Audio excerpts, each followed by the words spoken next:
لغمان کې د استناف څارنوالۍ د اداري تعمیر د بنسټ ډبره کېښودل شوه. نن په مرکز مهترلام سلطان غازي بابا ښارګوټي کې د استناف څارنوالۍ لپاره د اداري تعمیر د بنسټ ډبره د لغمان والي عبدالجبار نعیمي او د افغانستان د لوی څارنوالۍ د مرستیال څارنیال وحید الدین ارغون لخوا چې ورسره راغلي پلاوي د ولایت شورا غړو، اداري مسؤلینو، یو شمېر مشرانو او ځوانانو یې ملتیا کوله کېښودل شوه. دغه ودانۍ چې 28 میلیونه 896 او 958 افغانۍ لګښت پرې راځي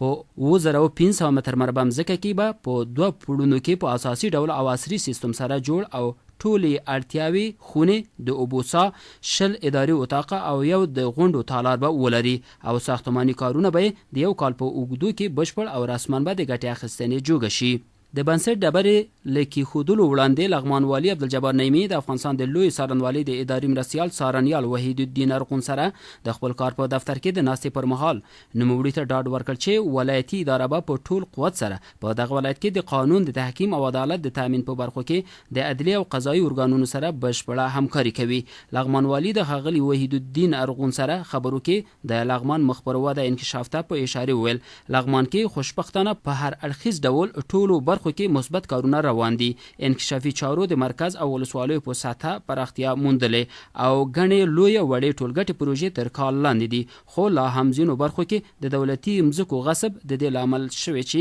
پرمختیایي چارې ټکنۍ کړي. ښاغلي نعیمي په دغه برخه کې د عدلي او قضایي ارګانونو پرېکنده رول اړین وباله او له نوموړي وغوښتل چې په دغه برخه کې ورسره همکاري وکړي. د افغانستان د لوی څارنوالۍ مرستیال څارنیال وحید الدین ارغون بیا د لغمان د ادارې ښه مدیریت وستایه او ډاډ یې ورکړ چې د عدالت د تامین او د دولتي مځکو د غصب څخه په بیرته راګرځولو کې به ورسره اړینه همکاري وکړي. ښاغلي ارغون د افغانستان په لوی څارنوالۍ کې وروستیو مثبتو تغییراتو ته په اشاره ټولو ته په دغه سکتور کې